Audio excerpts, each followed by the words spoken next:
بالله من الشيطان الرجيم.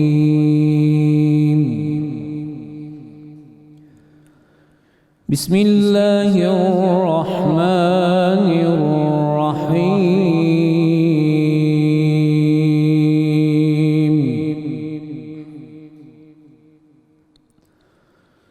أقم الصلاة لدلوك الشمس إلى غسق الليل وقرآن الفجر إن قرآن الفجر كان مشهودا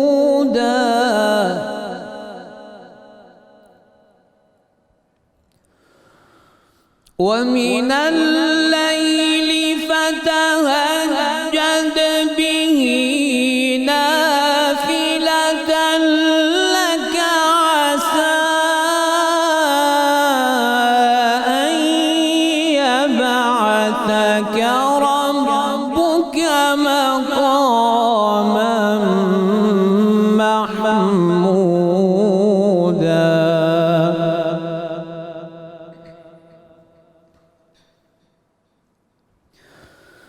ومن الليل فتهجد به نافلة لك عسى أن يبعثك ربك مقاما محمودا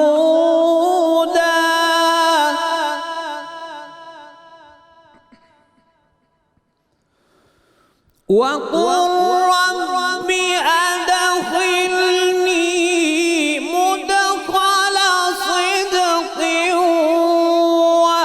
وأخرجني مخرج صدق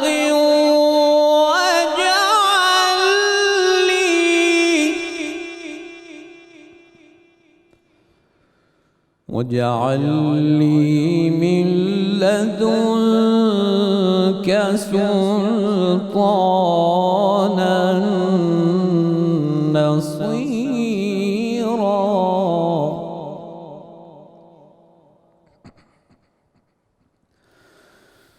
وقل رب أدخلني مدخل صدق وأخرجني مخرج صدق واجعل لي من لدنك سلطانا نصيرا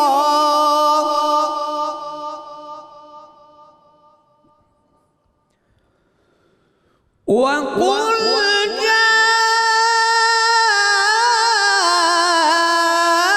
الحق وزهق الباطل إن الباطل كان زهوقا صدق الله العظيم. ماشاء اللہ، سلامت رہیں جی. ملک کے معروف قاری جناب قاری سید خالد حمید کاظمی صاحب تلاوت کلام پاک سے ہمارے قلوب کو منور فرما رہے تھے. الحمدللہ رب العالمین والصلاة والسلام علی سید الانبیاء والمرسلین اللہم صلی علی سیدنا و مولانا محمد وعلی آلہ واصحابہ وبارک وسلم وصلی علیہ. دنیا کے تمام دیکھنے والوں کو، تمام چاہنے والوں کو، تمام پیار کرنے والوں کو، اور جہاں جہاں تک اس وقت میری آواز کو سنا اور مجھے دیکھا جا رہا ہے، جنید اقبال کی جانب سے انتہائی محبت کے ساتھ السلام علیکم. ایک بار پھر ناظرین، آپ کو 1445 ہجری سن 2024 کی رحمت رمضان کی خصوصی براہ راست نشریات میں سحری کے اس حسین سے موقع پہ اور مغفرت کی آخری شب میں میں آپ کو خوش آمدید کہتا ہوں. مغفرت کی آخری شب سے مراد مغفرت کے عشرے کی آخری شب. ویسے تو ظاہر ہے ناظرین، اللہ کی بارگاہ میں جب انسان اپنے گناہوں کے ساتھ حاضر ہوتا ہے اور ندامت کے اشک بہاتا ہے اللہ تعالیٰ اس کی مغفرت کر دیا کرتا ہے. لیکن یہ عشرے کی آخری ساعتیں ہیں. آج کی رات ناظرین بہت عظیم ترین رات ہے، اور میں چاہتا ہوں کہ آج اس ٹرانسمیشن میں آپ ضرور ہمارے ساتھ جڑے رہیں، کیونکہ دنیا بھر میں جو اس وقت اسلامو فوبیا کے حوالے سے مسلمانوں کے لیے ایک نگیٹیوٹی کو پروموٹ کیا گیا، اور اس کے پیچھے ظاہر ہے پوری دنیا میں فنڈز لگائے گئے اور بلینز آف ڈالرز کی باقاعدہ انویسٹمنٹس کی گئیں، صرف اس مقصد کے لیے تھنک ٹینکس بیٹھے کہ مسلمانوں کو کسی طرح سے انتہا پسند، کسی طرح سے اجڑ، کسی طرح سے جاہل، کسی طرح سے جو ہے ان کو دہشت گرد قرار دے دیا جائے. میں چاہتا ہوں کہ آج ذرا یہ جو فتح مکہ کا موقع ہے، جو بہت ہی عظیم الشان موقع ہے اور تاریخ اسلام کا ناظرین انتہائی سنہری چیپٹر، انتہائی سنہری باب ہے، اس باب کو نوجوان نسل کو سمجھنا بہت ضروری ہے اس بات کو سمجھنا کہ اللہ تبارک و تعالیٰ نے کس قدر بڑا انعام اس رات ہم پر کیا ہے، تاکہ جب آپ اپنا مقدمہ، آپ پاکستان میں رہتے ہوں یا آپ پاکستان سے باہر رہتے ہوں، جب آپ اپنا مقدمہ کسی ایسے شخص کے سامنے رکھیں جو مسلمانوں کو دہشت گرد کہتا ہے یا انتہا پسند کہتا ہے، تو آپ کو معلوم ہونا چاہیے کہ رحمت للعالمین صلی اللہ علیہ وآلہ وسلم کی رحمت کس قدر جوبن پہ تھی آج کی رات اور آج کے دن، کہ جس کا آپ تصور بھی نہیں کر سکتے. یعنی تصور میں بھی وہ رحمتیں آ ہی نہیں سکتی جن رحمتوں کو رسول کریم صلی اللہ علیہ وآلہ وسلم نے اپنے جانی دشمنوں کے اوپر باقاعدہ برکھا کی صورت میں برسایا تھا. بات یہ ناظرین کہ یہ جو فتح مکہ کا معاملہ ہے، اس کو سمجھنے کے لیے پہلے ذرا آئیے اس تصور کو سامنے رکھتے ہیں کہ رسول کریم صلی اللہ علیہ وآلہ وسلم نے ظاہری اعلان نبوت فرما دیا ہے، اور مکے کی گلیوں کو آپ صلی اللہ علیہ وآلہ وسلم پر مکمل طور پہ تنگ کر دیا گیا ہے. کفار سامنے کھڑے ہیں، قریش مکہ سامنے کھڑے ہیں، اور ہر ایک کی سوچ یہی ہے کہ کسی طرح سے معاذ اللہ ثم معاذ اللہ رسول کریم صلی اللہ علیہ وآلہ وسلم کو شہید کر دیا جائے، ان کے راستوں کو بند کر دیا جائے، ان کی گلیوں کو تنگ کر دیا جائے. اور اس معاملے کو، یعنی سوچ کو، اس اپروچ کو پائے تکمیل تک پہنچانے کے لیے انہوں نے ہر وہ کام کیا اور ہر وہ کام وہ کرتے چلے گئے جو کہ وہ کر سکتے تھے اور جو ان سے بن پڑ سکتا تھا. نبی کریم صلی اللہ علیہ وآلہ وسلم کے راستے میں کانٹے بچھائے گئے، نبی کریم صلی اللہ علیہ وآلہ وسلم پر تشدد کیا گیا، نبی کریم صلی اللہ علیہ وآلہ وسلم کی مبارک گردن اتھر کے اندر چادر ڈال کر ان کو گھسیٹا گیا، نبی کریم صلی اللہ علیہ وآلہ وسلم کے جسم اتھر پر اوجڑی رکھی گئی، نبی کریم صلی اللہ علیہ وآلہ وسلم کے راستے میں باقاعدہ کانٹے بچھائے گئے. ابو لہب جیسا ملعون جو ہے نبی کریم صلی اللہ علیہ وآلہ وسلم کے کاشانہ اقدس کے سامنے غلاظت اور گندگی کو رکھا کرتا تھا. نبی کریم صلی اللہ علیہ وآلہ وسلم کے صحابہ پر بے انتہا تشدد کیا جاتا، یعنی تشدد کی جو انتہا آپ سوچ سکتے ہیں وہاں سے ان کے تشدد کی ابتدا ہوا کرتی تھی.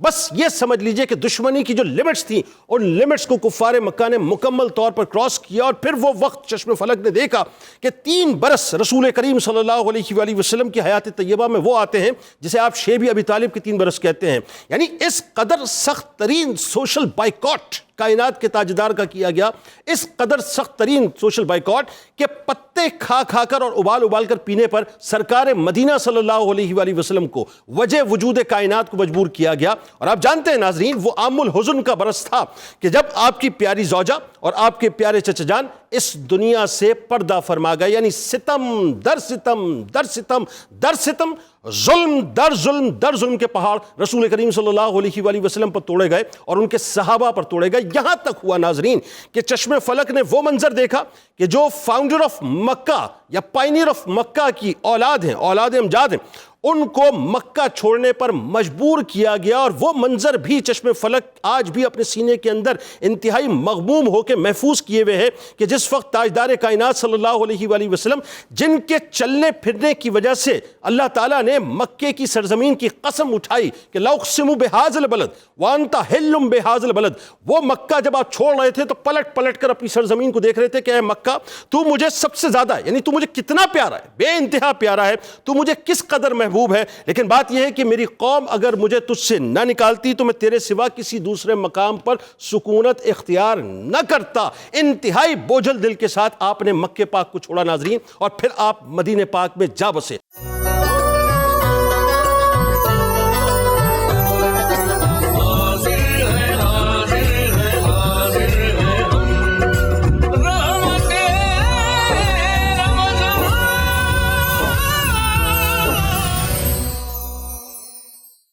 سب سے پہلے میرا خیال ہے مفتی صاحب، غزوہ فتح مکہ، اس کا جو ایک بیک گراؤنڈ ہے، جس کے اسباب ہے، اس پہ ذرا بات کیجیے. اور خاص طور پہ وہ جو ایک ایگریمنٹ صلح حدیبیہ کے موقع پہ ہوا تھا، جہاں بنو خزاع جو ہیں وہ ظاہر مسلمانوں کی طرف سے تھے حلیف، اور بنو بکر جو ہیں وہ اپنا قریشیوں کی طرف سے تھے. تو وہ ایگریمنٹ کیا تھا؟ ٹھیک. اور اگین وہی بات کہ اس ایگریمنٹ کے ٹوٹنے کی وجوہات کیا بنی؟ میرا خیال ہے اسٹارٹنگ میں یہ گفتگو ذرا آپ فرمائیں. بہت شکریہ جنید بھائی، اور آپ نے بڑے خوبصورت انداز میں ہمیشہ کی طرح ہی حضور نبی اکرم صلی اللہ علیہ وسلم کی سیرت مطہرہ کا مکی اور مدنی دور کا جو ایک نظارہ اور منظر پیش کیا ہے. یقیناً یہ ہمیں، ہمارے لیے، ہمارے سامعین کے لیے آقا علیہ السلام کی سیرت کا ایک خلاصہ ہے. جزاک اللہ. اللہ تبارک و تعالیٰ اسے بس یہ قبول آپ فرمائے. علماء کی جوتیوں کا صدقہ ہے جی، بس دعا کیا کیجیے. جزاک اللہ. آقا علیہ السلام کی محبت کا صدقہ ہے اور ان کی نظر کرم کا صدقہ ہے. جہاں تک آپ کے سوال کا تعلق ہے فتح مکہ، فتح مکہ کا دن یہ کون سا دن ہے، یہ کیسا دن ہے؟ دیکھیے، فتح مکہ کا دن اعلاء کلمت اللہ کا دن ہے، غلبہ دین حق کا دن ہے، واہ، توحید کے جھنڈے کو سر بلند کرنے اور اسے معراج تک پہنچانے کا دن ہے. واہ، فتح مکہ کا دن مظلوموں کی داد رسی کا دن ہے. واہ، امن معاہدے کی خلاف ورزی کرنے والوں کو سبق سکھانے کا دن ہے. کیا کہنے. اور امن کو مسلمانوں کی کمزوری بنا دینے والوں کو ان کی آنکھیں کھولنے کا دن ہے. بہت اچھا جملہ ہے بھی. اور فتح مکہ کا دن غلاموں کو بیت اللہ کی چھت تک عظمتیں عطا کرنے کا دن ہے. واہ واہ. اور فتح مکہ کا دن حضرت مولا کائنات کو باطل شکن ظاہر کرنے کا دن ہے. کیا بات. آقا علیہ الصلوۃ والسلام نے اس فتح مکہ کے دن میں بہت ساری چیزوں کو جمع فرمایا، اور یہ رحمت محمدی کے ظہور کا دن ہے. آقا علیہ الصلوۃ والسلام کا عامت الناس کے لیے شان رحمت للعالمینی کے اظہار کا دن ہے، اور انسانیت کو رہتی دنیا تک کے لیے جینے کا سلیقہ سکھانے کا دن ہے. اور یہ مصطفیٰ کریم صلی اللہ علیہ وسلم کی سیاسی حکمت عملی، انقلابی حکمت عملی کا ثمر آور ہونے کا دن ہے. اس کو آقا علیہ الصلوۃ والسلام کی سیرت مطہرہ کے اندر بڑی اہمیت حاصل ہے. فتح مکہ کا دن، اس کے اسباب اور حالات کی طرف، جیسا کہ آپ نے سوال میں بھی شامل فرمایا اور اپنے انٹرو کے اندر بھی شامل فرمایا، فتح مکہ کا اگر ہم پس منظر دیکھیں گے تو وہ تو اس آیت مبارکہ سے جڑا ہوا ہے جس میں اللہ تبارک و تعالیٰ نے ارشاد فرمایا هو الذی ارسل رسولہ بالہدی ودین الحق لیظہرہ علی الدین کلہ. ہم نے رسول مکرم صلی اللہ علیہ وسلم کی بعثت ہی بنیادی طور پر اس مقصد کے لیے کی ہے کہ دین حق کو غالب کر دیں اور ہر باطل اس کے سامنے سر نگوں ہو جائے. ٹھیک ہے. اسی دین حق کے غلبے کا دن ہوا فتح مکہ. اب آقا علیہ الصلوۃ والسلام نے جب مکہ سے ہجرت فرمائی، مدینہ تشریف لائے، تو سورہ یوسف جس کا آپ نے سیریز میں حضرت یوسف علیہ السلام کے واقعات کو بیان فرمایا، اس کا جو زمانہ نزول ہے وہ ہجرت سے پہلے کا ہے. اوکے. اور آقا علیہ الصلوۃ والسلام کو اللہ تعالیٰ نے سورہ یوسف کے اندر سارا منظر دکھا دیا تھا کہ ان کو بھی ان کے بھائیوں نے کس طرح اپنے وطن سے بے دخل کیا. اللہ اکبر. اور وہ وہاں پہنچے، تنہا تھے، اکیلے تھے، ظاہراً بے یار و مددگار تھے، مگر اللہ کی مدد شامل حال ہو تو پھر کیسے یوسف علیہ السلام کو فضیلت ملی، اور کیسے وہی ان کے بھائی ان کے خلاف سازشیں کرنے والے ان کے سامنے سر جھکا کے کھڑے تھے اور سجدہ ریز کھڑے تھے.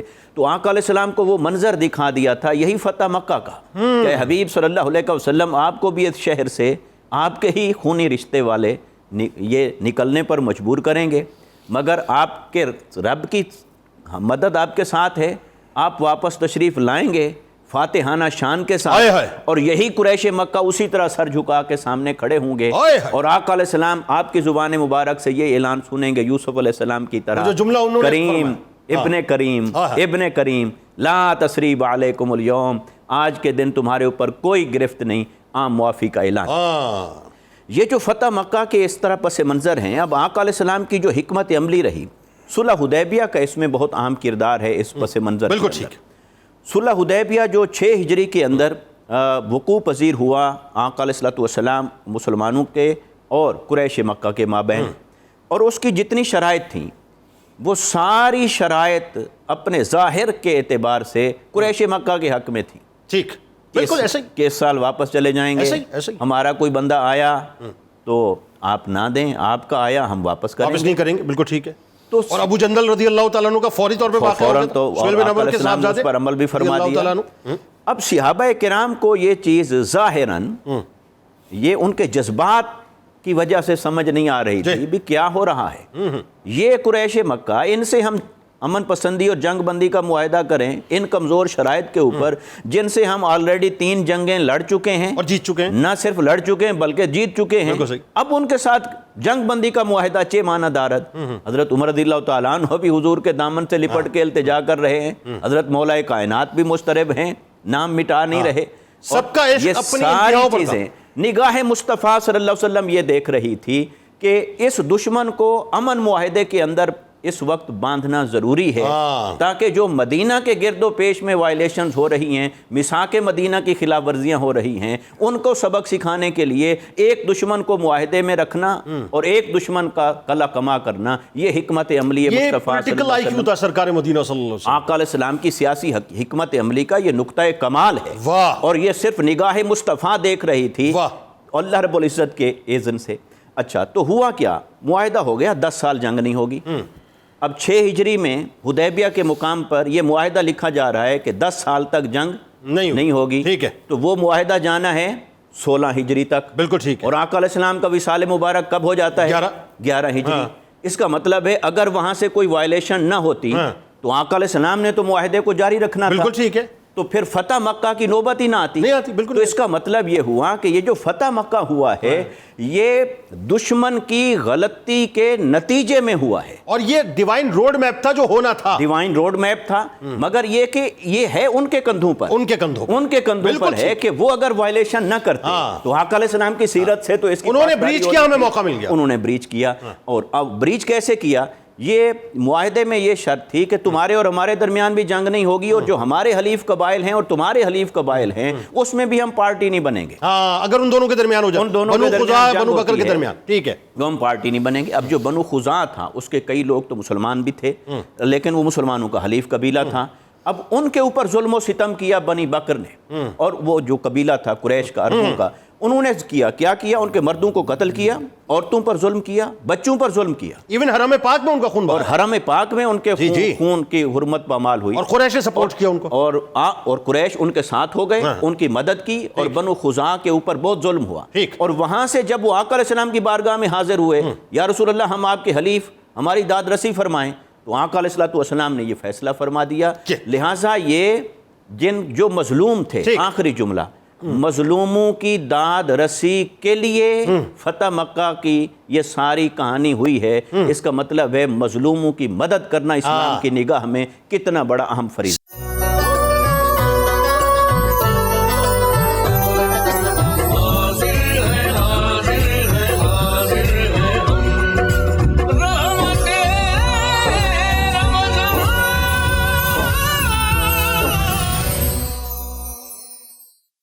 سرکار علیہ السلام نے، اب دیکھیں نا، اگین وہی بات ہے، سرکار علیہ السلام چاہتے تو خاموش ہو جاتے، لیکن وہ مظلوموں کا ساتھ دینا، مظلوموں کے لیے کھڑے ہونا، اور انٹائر اپنی پالیسی کو جو کہ مطلب آپ نے ظاہر اختیار کی ہوئی تھی اس کو تبدیل کر دینا، 180 ڈگری پہ تبدیل کر دیا نا آپ نے. ایک تو اس پہ ذرا ضرور کامنٹ کیجئے سرکار علیہ السلام نے جو پالیسی اختیار کی. پھر آپ یہ دیکھیے کہ قربان جاؤں نگاہ مصطفیٰ صلی اللہ علیہ وسلم پر اور علم مصطفیٰ صلی اللہ علیہ وآلہ وسلم پر کہ آپ مدینہ پاک میں تشریف فرمائیں، اور آپ براہ راست ایسا معلوم ہو رہا ہے کہ جیسے اس پورے واقعے کو آپ دیکھ رہے ہیں اور اس کی آپ جو ہے وہ باقاعدہ اطلاع دے رہے ہیں. اور عالم یہ ہے کہ جو ظلم بنو بکر نے وہاں پر کیا، جتنا مطلب ستم کیا، جس طرح سے مطلب جو ہے وہ اپنا بنو خزاع کے لوگوں کو جو ہے وہ اپنا ان کا قتل عام کیا اور حرم پاک میں کیا، وہ سب آپ نے بیان کیا، اور فائنلی پھر آپ نے ان کی مدد کا اعلان کر دیا. وہ کیا ہوا تھا ذرا بتلائیے. بسم اللہ الرحمن الرحیم. خوبصورت باتیں ہو رہی ہیں. فتح مکہ بنیادی طور پر چند چیزوں کو اپنے اندر سمیٹے ہوا ہے. جن لوگوں کا دعویٰ یہ ہے کہ وہ انسانیت کو اور انسان کو بہتر جانتے ہیں، انسان کو کتنی آزادی دینی چاہیے اور کتنے قانون کا پابند کرنا چاہیے، یہ اس توازن کی جس طرح حضور نبی اکرم صلی اللہ علیہ وسلم نے فتح مکہ کے موقع پر اس کو پروموٹ کیا، یہ تاریخ کا بہت سنہرا باب ہے. بندے کی گرفت کہاں کرنی چاہیے اور بندے کو گنجائش کہاں دینی چاہیے، کیا بات؟ چونکہ اللہ نے انسان کو آسن تقویم پر بھی کھڑا کیا اور اسفل سافلین پر بھی کھڑا کیا. ان دونوں سنگم میں کھڑا ہوا یہ انسان، اس کو ڈیل کیسے کیا جائے، گنجائش کہاں دی جائے، پکڑا کہاں جائے، یہ آپ کو ساری چیزیں فتح مکہ کے پورے واقعے میں جھلکتے ہوئی نظر آئیں گی. یعنی جہاں ڈھیل دینی ہے وہاں ڈھیل دی جائے گی، اور جہاں ڈیل دینی ہے وہاں ڈیل دی جائے گی. بالکل ٹھیک ہو گیا. تو آپ نے دیکھا کہ جیسے بات ہو رہی تھی کہ بنو خزاعہ پر بنو بکر نے ظلم کیا، ٹھیک، قریش ان کی ہیلپ کر رہے تھے، ٹھیک، اور ظلم اتنا زیادہ کیا اور ان کی دھوئی یہاں تک اٹھی کہ خانہ کعبہ کی حرمت بھی پامال کی گئی، جو ان کی سوچ کے مطابق بھی نہیں ہونی چاہیے تھی. اس لیے جب یہ واقعہ ہو رہا تھا، خود قریش مکہ میں سے بھی کچھ لوگوں نے شرم دلائی، بھئی چلو اناد اور دشمنیاں ضرور ہوتی ہیں، وہ بھی وہ اناد و دشمنی جن کو ابھی بیتے ہوئے عرصہ گزر گیا ہے اس کو تازہ کیوں کیا جا رہا ہے، اور اس میں اتنی شدت کا ماحول بنا کر لگتا یہ تھا کہ بنو خزاعہ پر یہ جو ظلم ہو رہا تھا اس کے پس منظر میں صرف ان کا قصور شامل نہیں تھا. بنو خزاعہ کو جو وہاں رہ کر مکہ کی حدود میں حضور نبی اکرم صلی اللہ علیہ وسلم کے ساتھ حلیف ہونے کی نسبت تھی، یہ ان کو کانٹے کی طرح چبھتی تھی.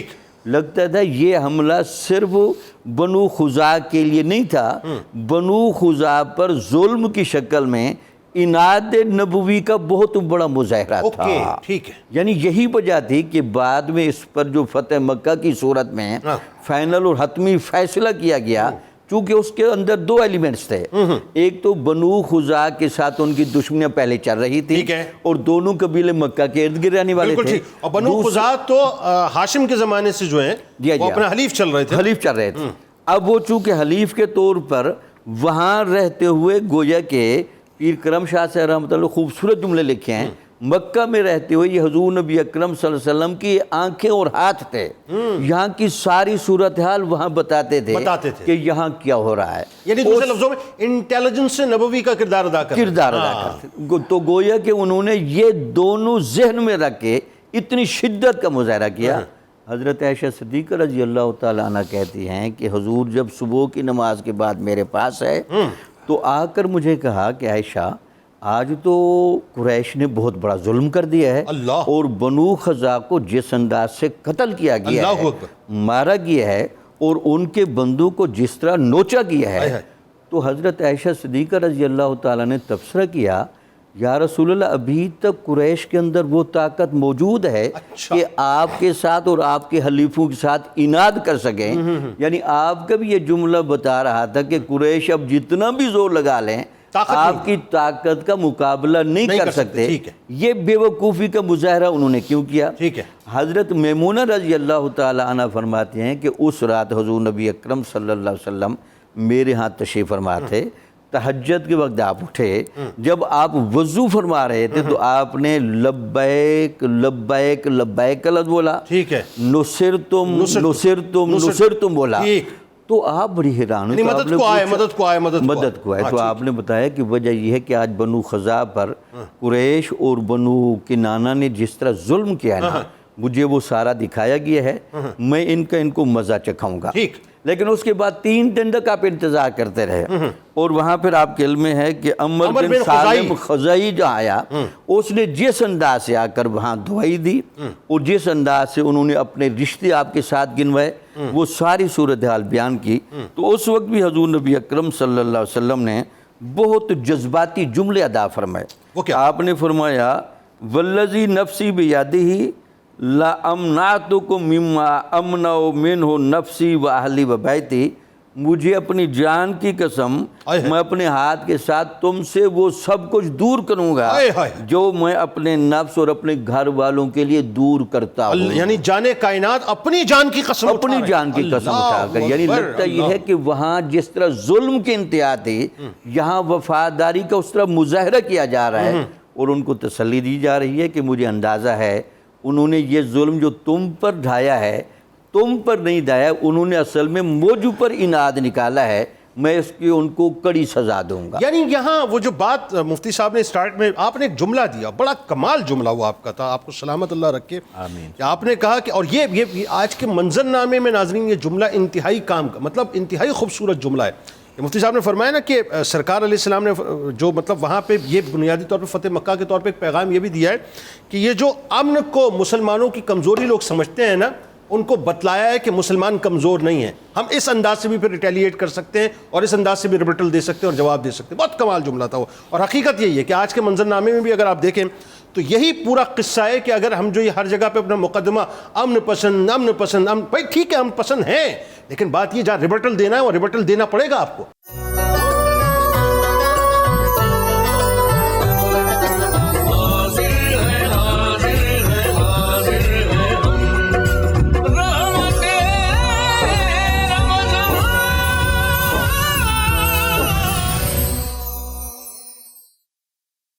اب آئیے ذرا میں چاہتا ہوں ذرا اس کیفیت میں لوگوں کو لے کے جاؤں آپ کے ساتھ.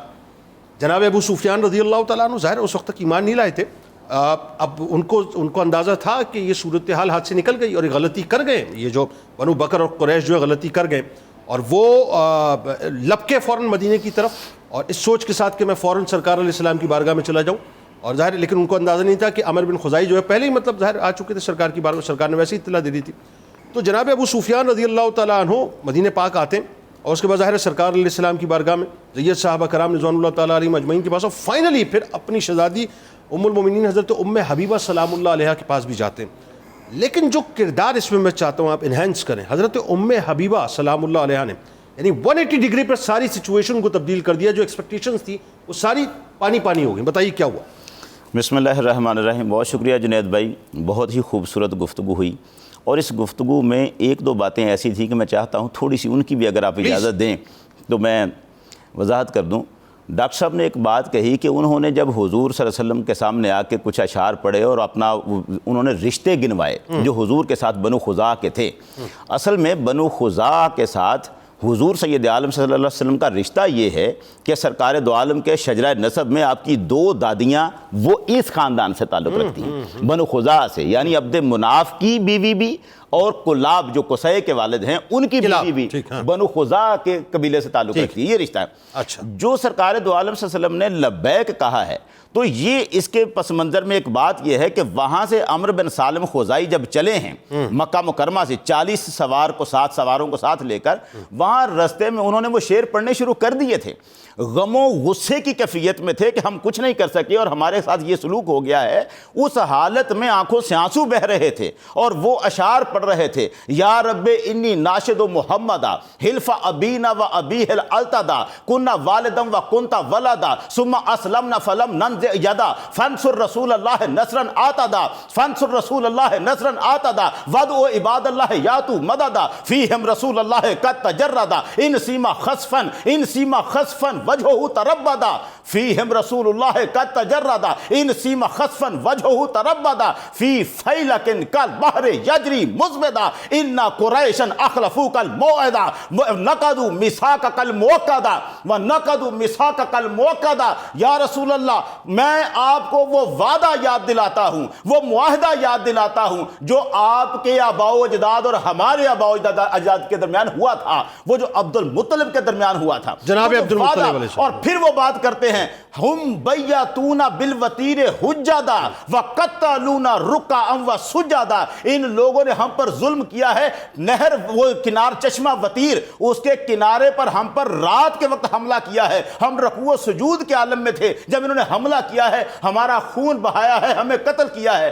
یہ آواز مکہ سے آئی تھی اور سرکار مدینہ میں وضو کرنے لگے تھے جس وقت آپ نے فرمایا تھا لبیک لبیک. اس کا مطلب یہ ہے دور و نزدیک کے سننے والے وہ کان لالے کرامت پہ لاکھوں سلام. وہ جو سرکار نے وہاں سے سن کے لبیک کہا ہے.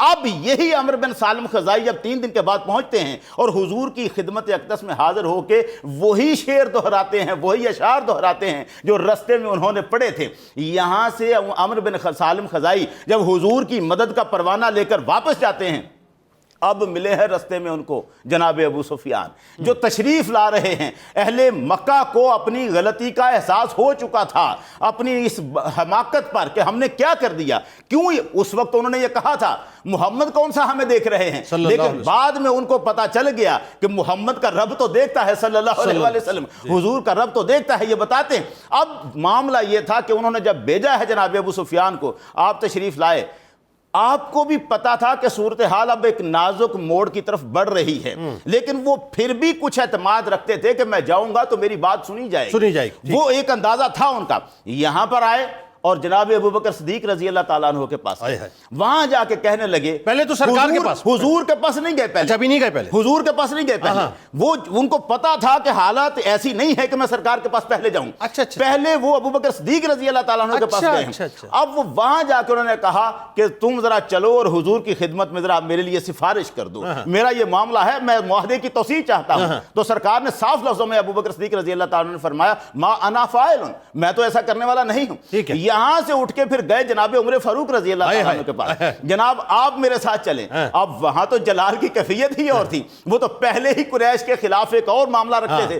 انہوں نے بڑے عجب انداز سے فرمایا انا اشفع لکم الی رسول اللہ، میں کروں تمہاری سفارش، میں کروں تمہاری سفارش، واللہ لولا اجد الا الذر لجاہدتکم بہ، اللہ کی قسم اگر مجھے کوئی اور ساتھی اور سہارا نہ ملے، کوئی اور فوج نہ ملے، بس چیونٹیوں کا ایک لشکر بھی مل جائے، میں اسے لے کر بھی تم پر حملہ کر دوں گا، مجھے کہہ رہے ہیں سفارش کرو، میں تو اس طرح لڑنے کے لیے تیار ہوں۔ یہاں سے اٹھ کر پھر یہ آئے ہیں جناب علی رضی اللہ تعالیٰ عنہ کے پاس، مولا علی کے پاس آئے ہیں اور وہاں آ کے ان سے بات کی۔ یہاں جب انہوں نے بات کی تو حضرت علی رضی اللہ تعالیٰ عنہ نے فرمایا جب حضور کسی بات کا فیصلہ فرما دیتے ہیں ما نستطیع ان یکلمہ احد، پھر ہم میں سے کسی کی طاقت نہیں ہے کہ کوئی حضور سے بات کر سکے۔ یہاں گھر میں سیدہ فاطمہ الزہرا رضی اللہ تعالیٰ عنہ علیہ السلام آپ تشریف فرما ہیں۔ اب انہیں کہتے ہیں جناب ابو سفیان یہ جو بچہ امام حسن کے پاس، یہ جو بچہ ہے اسے کہہ مجھے پناہ دے دے، چھوٹا سا بچہ امام حسن علیہ السلام اس وقت، اسے کہہ دے مجھے پناہ دے دے۔ تو جناب سیدہ فاطمہ سلام اللہ علیہ نے فرمایا جسے حضور کا مقابلہ ہو اسے کوئی پناہ نہیں دے سکتا، ہم حضور کے مقابلے میں کسی کو پناہ نہیں دے سکتے۔ اب اٹھ کے گئے ہیں سیدہ ام المومنین ام حبیبہ جو خود ابو سفیان کی بیٹی ہیں، جناب ابو سفیان کی بیٹی، ان کے گھر میں یہاں گئے ہیں، اور یہاں ہے وہ کلائمیکس، وہ پوائنٹ کہ جہاں اسلام کی تعلیم یہ بتاتی ہے کہ رشتے سارے بعد میں اور نبی کریم صلی اللہ علیہ وسلم کا رشتہ سب سے پہلے۔ یہاں پر حدیث پاک بخاری کی آ جاتی ہے نا لا یؤمن احدکم حتی اکون احب الیہ من والدہ والناس اجمعین۔ اب یہاں پر جب وہ جا کے کمال ہے کہ جب جا ان کو تو اندازہ ہے کہ یہ تو میری بیٹی ہے، جب جا کے وہاں پر بستر جو بچھا ہے اس پر بیٹھنے لگتے ہیں تو وہاں ام حبیبہ رضی اللہ تعالیٰ عنہ بستر کو لپیٹ دیتی ہیں۔ اب یہ جملہ سننے والا ہے، وہ کہتی ہیں ھذا فراش، انہوں نے کہا جناب ابو سفیان نے کہا تمہیں یہ بستر مجھ سے زیادہ پیارا ہے؟ تو وہ کہنے لگی ھذا فراش رسول اللہ صلی اللہ علیہ وسلم، یہ حضور کا بستر ہے، یہ اس ذات کا بستر ہے۔ اب یہ اگلے میں بات کرنے لگا ہوں، یہ تو اس ذات کا بستر ہے جس کا نام لینے کے لیے بھی کستوریوں سے کلیاں کی جائیں تو قابل نہیں ہوتے، ہزار بار بشویم دہن بمشک و گلاب ہنوز نام ہے تو گفتن کمال بے ادبیست، جس کی شان یہ ہے اس کے بستر پر کوئی ایسا کیسے بیٹھ جائے؟ یہاں تو ایمان والے نہیں بیٹھ سکتے، ایمان کے بغیر کیسے کوئی بیٹھ سکتا ہے؟ یہاں آ کے پھر it was just enough to shatter all Abu Sufyan confidence, یہاں پر سارا وہ اعتماد جو تھا وہ کرچی ہو گیا کہ اب یہاں کوئی بات نہیں کی جا سکتی۔ پھر وہ گئے ہیں حضرت علی کے پاس دوبارہ، کوئی مشورہ دو کیا کروں؟ کہا اب اتنا ہی ہے کہ سب کے اجتماع میں جا کے کہو کہ میں معاہدے کی توسیع چاہتا ہوں اور پھر وہاں سے واپس چلے جاؤ۔ انہوں نے وہاں اعلان کیا اور اپنی اونٹی پر بیٹھ کے چلے گئے، حضور کی طرف سے پھر انہیں کوئی یہاں پر امان نہیں ملی۔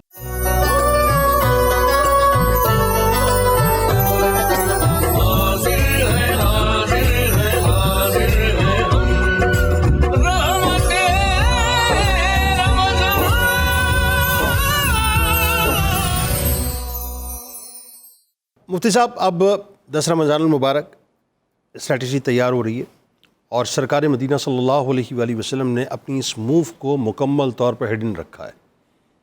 ظاہر ہے اس کے پیچھے بہت سے مقاصد، اور اس میں بھی اسٹریٹجی یہ ہے کہ تاکہ لوگ مطلب یہ مخمصے میں رہیں کہ ایکچولی ہم نے جانا کہاں پر ہے، کرنا کیا ہے۔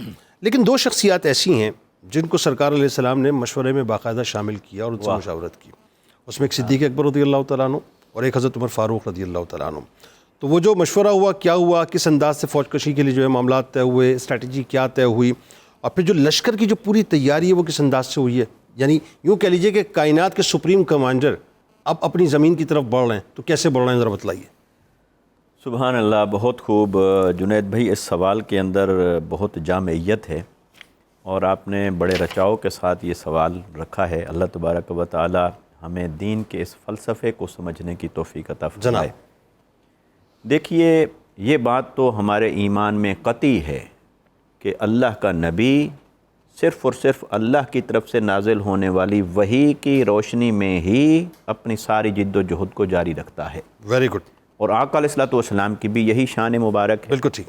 اس لیے آپ کسی سے مشورے کے محتاج نہیں۔ بالکل ٹھیک۔ مگر اس کے باوجود اللہ تبارک و تعالی نے آقا علیہ الصلوۃ والسلام کو قرآن مجید کے اندر یہ حکم فرمایا، وَشَاوِرْهُمْ فِي الْأَمْرِ۔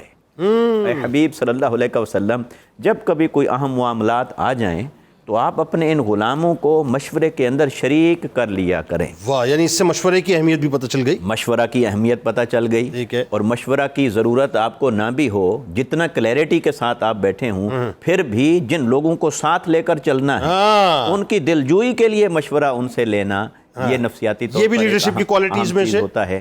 یہ بھی لیڈرشپ کی کوالٹی، لیڈرشپ کی کوالٹی میں ہے، اور مشورے میں خیر ہے، اور سارا اسوہ حسنہ آقا علیہ السلام کی سیرت سے ہی اللہ پاک نے عطا فرمانا تھا۔ اچھا، تو آقا علیہ السلام عمومی مشورہ بھی فرماتے تھے، صحابہ کرام سے خصوصی مشورہ بھی فرمایا کرتے تھے۔ خصوصی مشورہ کن سے کرتے؟ آج اس موقع پر حضرت صدیق اکبر رضی اللہ تعالیٰ عنہ اور حضرت عمر بن خطاب رضی اللہ تعالیٰ عنہ سے خصوصی مشورہ کیا جا رہا ہے۔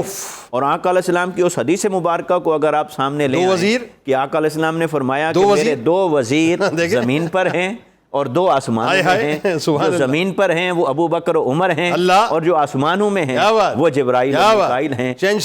یہاں سے ایک جملہ استدلال کرتے ہوئے یہ بھی عرض کرنا چاہتا ہوں کہ جن کے وزیر زمین میں بھی ہیں آسمان میں بھی ہیں، تو ان کی سلطنت کا عالم کیا ہوگا؟ تو اللہ تبارک و تعالیٰ نے ان کو زمین اور آسمان کی سلطنت عطا فرمائی، اور پھر جن کے وزیر عالم بشریت میں بھی ہیں اور عالم نورانیت میں بھی ہیں، تو وہ خود بشریت و نورانیت کا نقطہ کیا مرقع اور مرصع ہیں، سبحان اللہ۔ تو آقا علیہ السلام نے اس موقع پر، اہم موقع تھا، تو مشورہ فرمایا۔ اچھا، کیسے فرمایا؟ اب یہاں پر ہمیں آقا علیہ السلام کا ایک اور عمل مبارک اور اسوہ حسنہ سامنے آتا ہے۔ وہ کیا؟ آقا علیہ الصلوۃ والسلام اس موقع پر اپنے حجرہ مبارک سے باہر تشریف لاتے ہیں، ٹھیک ہے، اور خاموشی کے ساتھ اپنے اس دروازے کے سامنے بیٹھ جاتے ہیں۔ اوکے۔ اور صحابہ کرام کا معمول یہ تھا کہ جب تک آقا علیہ الصلوۃ والسلام ان کی طرف اپنے انٹریکشن کو نہ بڑھاتے تب تک وہ چپ چاپ کھڑے رہتے تھے، آقا علیہ السلام کی طرف آگے نہیں بڑھتے تھے۔ تو آقا علیہ السلام حجرہ مبارک سے باہر تشریف فرما ہو کر بیٹھ جاتے ہیں، اور وہ سارے دم بخود ہیں کہ چونکہ ایسے موقع پر بعض اوقات وحی نازل ہوتی تھی اور آقا علیہ السلام یہ غور و فکر فرما رہے ہیں، تو لہٰذا رعب اور وجاہت نبوت بھی تھی۔ آقا علیہ السلام تشریف فرما ہو گئے، کافی دیر آپ سوچتے رہے۔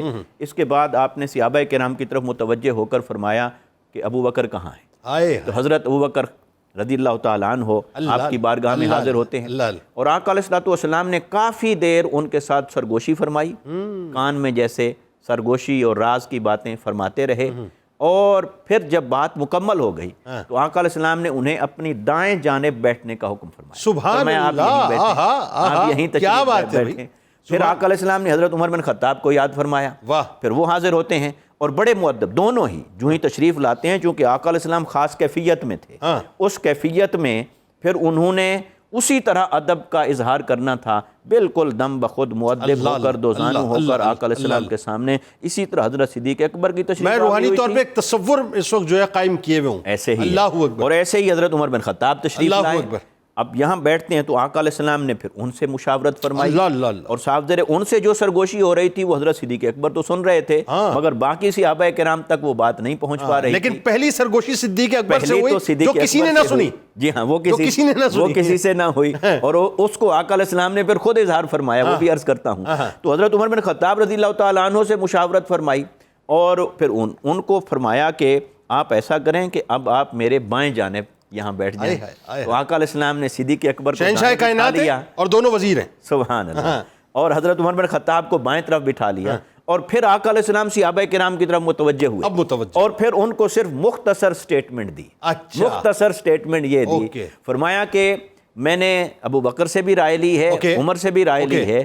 جیسے حضرت ابراہیم علیہ السلام اللہ کے معاملے میں بڑے نرم تھے, صاحب گداز تھے, اور فرمایا اتنے نرم تھے کہ گھی سے بھی زیادہ نرم, تو انہوں نے وہی بات کی ہے. اور حضرت عمر بن خطاب رضی اللہ تعالیٰ عنہ ہو, رزم حق و باطل ہو تو فولاد ہے مومن. تو میرے آقا نے فرمایا انہوں نے نوح علیہ السلام کی طرح جواب دیا ہے کہ جو پتھر سے بھی زیادہ سخت ہے. انہوں نے اپنے مزاج کے مطابق جواب دیا, انہوں نے اپنے مزاج کے مطابق. یہاں معافی کی بات ہو رہی ہے اور وہاں ٹٹ فار ٹیٹ والی بات ہو رہی ہے. تو آقا علیہ الصلوۃ والسلام نے ان دونوں کی بات کو اس اشارے اور کنائے میں صحابہ کے سامنے رکھتے ہوئے پھر اپنا فیصلہ صادر فرمایا. اچھا, کریوسٹی اپنی جگہ, لیکن بد تہذیبی نہیں ہے کہ سرکار ہمیں کیوں شامل نہیں کیا. دیکھیں یہ بھی کمال ہے صحابہ کا, جو کہہ دیا وہ کہہ دیا, جو دینا تھا وہ دے دیا, اور جو لینا تو لے لیا. صحابہ کرام کے ادب کا تو کیا ادب ہے, وہ تو کان منتظر رہتے تھے, آنکھیں منتظر رہتی تھیں, جو سرکار کا حکم ہو اسی پر عمل کرنے کے لیے منتظر رہتے تھے. تو لہٰذا وہ تجسس بھی موجود تھا, سننا بھی چاہتے تھے. تو اس لیے آقا علیہ السلام نے پھر فرمایا کہ یہ دونوں کی رائے میں نے لے لی ہے, تو بس اب اللہ کا حکم یہی سمجھو کہ باطل کا قلع کما کرنے کے لیے تیاری کرو. اور فرمایا اس کو مخفی رکھنا ہے, اور آقا علیہ السلام نے فرمایا اس میں ایک دوسرے کی اب معاونت کرو, تیاری کے اندر ایک دوسرے کی معاونت کرو. پھر صحابہ کرام نے اس ساری جد و جہد کو, تیاری کو مخفی رکھا, اور پھر یہ بھی کہ اس موقع پر کہ کوئی اجنبی اگر مدینے میں آتا ہے یا یہاں سے کوئی جاتا ہے اس کی بھی خبرگیری کی جائے. کیوں؟ یہاں تھوڑا سا وقت آپ کا, بس جسٹ 2-4 جملے. وہ یہ کہ آقا علیہ السلام جانتے تھے عربوں کے ضد کو بھی, مزاج کی ہٹ درمی کو بھی, اور ان کے اندر جنگی جنون کو بھی. تو آپ رحمت للعالمین کے پیش نظر یہ نہیں چاہتے تھے کہ اس موقع پر کچھ تو خون ہو. تو آقا علیہ الصلوۃ والسلام کی شان رحمت یہ چاہتی تھی کہ یہ مکہ کی طرف جو آگے بڑھنا ہے یہ اتنا سیکریسی کے ساتھ ہو تاکہ وہ تیاری نہ کریں. جب تیاری نہیں کریں گے تو جنگ نہیں ہوگی, جب جنگ نہیں ہوگی تو قتل و غارت گری کی نوبت نہیں آئے گی, ورنہ فتح تو اللہ نے ہمارے نصیب میں سبحان اللہ وہ ہونی ہی ہے. یعنی اس کا مطلب یہ ہے کہ وہ رحمت ہی برسانے کے لیے جا رہے تھے, جنگ کا معاملہ ہی نہیں تھا. کہ اگر وہ الرٹ ہو جاتے تو جنگ ہوتی, لیکن وہی بات ہے کہ بالکل ایک سیکریسی کے ساتھ جانے کا مطلب یہ ہے کہ بہت ہی خاموشی کے ساتھ وہاں پہنچ کے جو ہے فتح مکہ ہو جائے.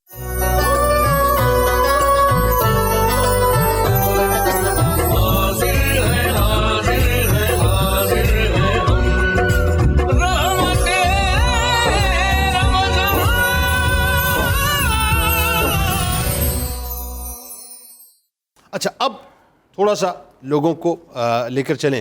اب یہاں سے اب اس سرزمین پہ آپ داخل ہو رہے ہیں جس سرزمین کی سرکار مدینہ صلی اللہ علیہ وآلہ وسلم کے چلنے پھرنے کی وجہ سے اللہ قسم یاد فرماتا ہے, لا اقسم بہذا البلد وانت حل بہذا البلد. 8 برس بعد مطلب فاؤنڈر آف کعبہ کی جو اولاد ہیں آج وہ تشریف لا رہی ہیں, اور ظاہر طاقت بھی ہے, قوت بھی ہے, لشکر بھی. تو وہ کیا منظرنامہ تھا, مسلمانوں کی کس طرح کی ہیبت تھی. اور اس پورے سیناریو میں جو ایک بڑی اہم ترین بات ہے جس پہ رک کے آپ نے کلام کرنا ہے کہ یہاں جب کسی کو طاقت اور قوت مل جاتی ہے تو اس کو جو ہے وہ اپنی قوت کا اور طاقت کا نشہ ہوتا ہے, اس کی بدہضمی ہو جایا کرتی ہے. سرکار علیہ السلام نے بتلایا کہ طاقت قوت ہونے کے بعد انسان وہ ہوتا ہے جس میں عاجزی آ جاتی ہے. وہ عاجزی بھی بتائیے کیا تھی. جنید بھائی بہت خوبصورت بات ہے. میں ایک چھوٹی سی عرض کروں کہ مکہ مکرمہ میں بیت اللہ شریف ہے, ٹھیک ہے, اب یہ اللہ کا گھر ہے, لیکن صدیاں ہو رہی ہیں یہاں اللہ کا نام نہیں لیا جا رہا. اب کائنات انتظار میں ہے کہ جو اللہ کا گھر ہے اس میں اللہ کے نام کی گونج سنائی دے. خود پروردگار اس انتظار میں ہے. انبیاء جو پہلے گزر چکے تھے ان کے صحیفوں میں مکہ مکرمہ میں حضور کی اس آمد کا تذکرہ تھا. اللہ, یہ جو 10,000 کا لشکر لے کے سرکار دو عالم صلی اللہ علیہ وسلم مکہ کی طرف آ جا رہے ہیں, اس کی خبریں توریت میں دی گئی ہیں. اللہ, یعنی تورات میں 3 مقامات ایسے ہیں. وہ کیا؟ یہودا کی کتاب چیپٹر نمبر 1 اور اس کی آیت نمبر 14 اور 15. پھر اس کے بعد کتاب استثناء تورات کی, اس کا چیپٹر نمبر 33 اور اس کی آیت نمبر 2، پھر اس کے بعد کتاب حبقوق اس کا چیپٹر نمبر 3 اور آیت نمبر 3۔ یہ 3 مقامات وہ ہیں جہاں حضور کے اس 10,000 کے لشکر کے ساتھ مکہ آنے کو بیان فرمایا گیا ہے۔ اللہ آپ اندازہ کریں، میں ان میں سے ایک مقام آپ کے سامنے رکھتا ہوں۔ یہ جو کتاب یہودا کی کتاب ہے اس کا پہلا چیپٹر اور اس کی 14 اور 15 نمبر جو آیت ہے، وہاں لکھا گیا ہے اینڈ انوش also the 7th generation from Adam prophesied of these saying behold۔ اب یہ 7واں بیٹا آدم علیہ السلام کا انوش وہ پیش گوئی کر رہے ہیں، اور پیش گوئی کن لفظوں میں ہے؟ لفظ بڑے خوبصورت ہیں۔ The Lord came with 10,000s of his saints۔ دنیا کے آقا the Lord، دنیا کے آقا اپنے 10,000 بزرگ ساتھیوں کے ساتھ تشریف لا رہے ہیں واہ، to execute judgment upon all، سب کا فیصلہ کرنے کے لیے، واہ، and to convince all that are ungodly، اور وہ لوگ جو خدا کے رستے کو چھوڑ کر بھٹکے ہوئے ہیں ان کو بتانے کے لیے، of all their deeds which they have committed ungodly، ان کے وہ کارنامے جو انہوں نے خدا کو چھوڑ کر بھٹک کر اختیار کیے ہیں ان کارناموں کی بابت بتانے کے لیے دنیا کا سبحان اللہ سبحان اللہ۔ اب یہ جو سرکار دو عالم صلی اللہ علیہ وسلم کا انداز ہے آنے کا، اسے تو تورات بیان کر رہی ہے۔ یہاں یہ لشکر عظیم جرار چلتا ہے، جب ابو سفیان رضی اللہ تعالیٰ عنہ جب اسلام قبول کر کے چلنے لگتے ہیں مکہ کی طرف، تو سرکار دو عالم صلی اللہ علیہ وسلم حضرت عباس کو کہتے ہیں رضی اللہ تعالیٰ عنہ، حضرت عباس رضی اللہ تعالیٰ عنہ کو کہتے ہیں کہ تنگ وادی میں ذرا اس کو روکنا، میں اسے چاہتے ہیں ہم کہ اسلام کی شوکت اسے دکھائی جائے۔ جناب ابو سفیان کو دکھانا چاہتے ہیں، جناب ابو سفیان کو دکھانا ہے۔ اب جناب عباس رضی اللہ تعالیٰ عنہ ان کے پیچھے گئے، جب وادی تنگ وادی کے پاس پہنچے تو حضرت ابو سفیان نے دیکھا حضرت عباس کو پیچھے، وہ تھوڑا سا ڈرے۔ انہوں نے کہا کیا ہاشمی اپنا عہد توڑنا چاہتے ہیں؟ ان کا خیال تھا کہ شاید یہ کوئی بات دوسری آ گئی۔ انہوں نے کہا نہیں، آؤ میں تمہیں ذرا یہاں روک کے کچھ دکھانا چاہتا ہوں۔ یہ سائیکولوجیکل تھریٹ تھا، سائیکولوجیکل تھریٹ تھا۔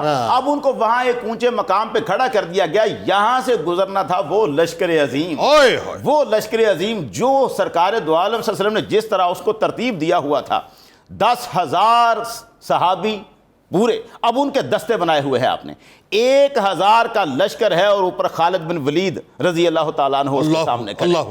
ایک مقدمۃ الجیش جسے ہے وہ ابو عبیدہ بن جراح، مختلف ٹولیوں میں آپ نے تقسیم، زبیر بن عوام، اب ٹولے ہیں چلتے جا رہے ہیں، مختلف انٹرنسز جو ہیں وہ استعمال کی، وہ انٹرنسز تو مکہ میں داخل ہونے کے وقت ہیں، ابھی پیچھے ہیں۔ اچھا ابھی پیچھے ہیں، تنگ وادی میں ہیں، وہ وہاں پر الگ راستے الگ ہیں، یہ تنگ وادی میں سے گزر رہے ہیں، لشکر ہے، حضور سید عالم صلی اللہ علیہ وسلم اس لشکر کے قلب میں موجود ہیں، اور آپ کا جو دستہ ہے وہ ان کا حالت یہ تھی کہ 1000 گھوڑا سوار حضور کے ارد گرد تھا، جن کے لباس نظر نہیں آتے تھے، لوہے میں غرق آہنی فولاد، اور ان کی صرف آنکھیں نظر آ رہی تھی۔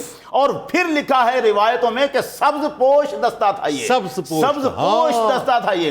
اس دستے کے درمیان میں سرکار دو عالم صلی اللہ علیہ وسلم اپنی اللہ کس ہیبت کے ساتھ، جلال کے ساتھ، اور آپ کے دائیں طرف سوار ہے جناب سیدنا صدیق اکبر رضی اللہ تعالیٰ عنہ، اور یہاں پر آپ کی باتیں بھی چلتی جا رہی ہیں، باتیں کرتے جا رہے ہیں۔ یہ لشکر کا دستہ، ہر دستہ جب گزرتا ہے اس مقام سے جہاں کھڑے ہیں حضرت عباس ابو سفیان کو لے کر، تو وہاں سے گزرتے ہوئے جب نظر پڑتی ہے نا حضرت ابو سفیان پر، یہ روایتوں میں نہیں لکھا کہ ان کو یہ ہدایت تھی یا خود ان کا اندر کا جوش یہ بتاتا تھا، لیکن جب وہ وہاں سے گزرتے تھے تو ہر دستے کا جو علم بردار تھا وہ اللہ اکبر کا نعرہ لگاتا تھا، اور اس کے پیچھے پورا دستہ اللہ اکبر کا نعرہ لگاتا تھا۔ ایک مرتبہ حضرت ابو سفیان پوچھتے تھے یہ کون ہیں، تو جناب عباس رضی اللہ تعالیٰ نے بتاتے تھے یہ فلاں ہے، یہ فلاں ہے۔ وہ کہتے تھے حضور کہاں ہیں، وہ بار بار پوچھتے تھے حضور کہاں ہیں، کیونکہ اتنا بڑا لشکر جس انداز سے آ رہا تھا، ٹھاٹھے مارتا سمندر تھا۔ وہ آگے جب پہنچا ہے، سرکار دو عالم کا دستہ پہنچا ہے، تو حضرت عباس نے کہا ھذا رسول اللہ، یہ ہے سرکار دو عالم کا لشکر، یہاں پر تشریف لائے۔ یہاں کہا ہے جناب ابو سفیان نے، انہوں نے کہا یا عباس واللہ لقد اصبح ملک ابن اخیک اليوم عظیما، اللہ کی قسم آج تیرے بیٹے کی سلطنت بڑی عظیم ہے، تو وہاں انہوں نے فرمایا نہیں، یہ سلطنت نہیں ہے، انہا النبوہ، یہ اللہ کی طرف سے عطا کی ہوئی نبوت کا جلوہ ہے۔ مکہ مکرمہ میں انٹرنس کے لیے مختلف سائڈیں، مختلف رستے اختیار کیے گئے، یہاں پہنچے، سرکار اپنی اونٹنی پر سوار ہے، طاقت بھرپور ہے، ساری دنیا دیکھ رہی، مکانوں کی چھتوں پر چڑھ کے دیکھ رہے ہیں، اور سرکار دو عالم صلی اللہ علیہ وسلم، عاجزی کا یہ عالم ہے، لَيَدَعُ رَاسَهُ، حضور نے اپنا سر اقدس جھکایا ہوا ہے، لَيَكَادُ يَمَسُّ عَلَى وَاسِطَةِ الرَّحْلِ، سرکار کا وہ سر اقدس پیشانی مبارک اونٹ کے کجاوے کے اوپر یا کوہان کے اوپر لگ رہی ہے، اور آپ سورہ فتح کی تلاوت کرتے جا رہے ہیں۔ یہ انداز عاجزی کا ایک شخص رستے میں ملا ہے جس سے آپ نے کوئی بات کی اور وہ کانپ گیا، وہ بات کرتے ہوئے یہ ہیبت، یہ جلال، یہ شان دیکھ کر کانپ گیا، تو آپ نے ارشاد فرمایا ہوّن علیکا، تو گھبرا نہ، میں قریش کی اس خاتون کا بیٹا ہوں جو سوکھے گوشت کے ٹکڑے کھایا کرتی تھیں۔ یہی وہ موقع ہے جہاں صدا بلند ہوئی تھی، الیوم یوم الملحمہ، ہاں، آپ نے فرمایا الیوم یوم الملحمہ۔ ابو ملحمہ کا لفظ بڑا عجب ہے، انہوں نے تو بڑے جلال میں کہا تھا نا، سعد بن عبادہ جھنڈا پکڑ کے کہہ رہے تھے الیوم یوم الملحمہ، آج بوٹی اڑا دینے کا دن ہے، تو اس کے جواب میں سرکار دو عالم نے فرمایا الیوم یوم المرحمہ، آج تو رحم کرنے کا دن ہے۔ اور پھر سرکار دو عالم صلی اللہ علیہ وسلم نے آج تشریف لائے ہیں، وہ منظر بھی بڑا کمال تھا۔ بات تو ختم ہو گئی جب اونٹنی سے اترے ہیں اور ہزاروں تلیاں ہاتھوں کی لوگ نیچے تھی جن پر قدم مبارک رکھ کے آپ تشریف لائے ہیں، یہ منظر تھا کمال درجے کا۔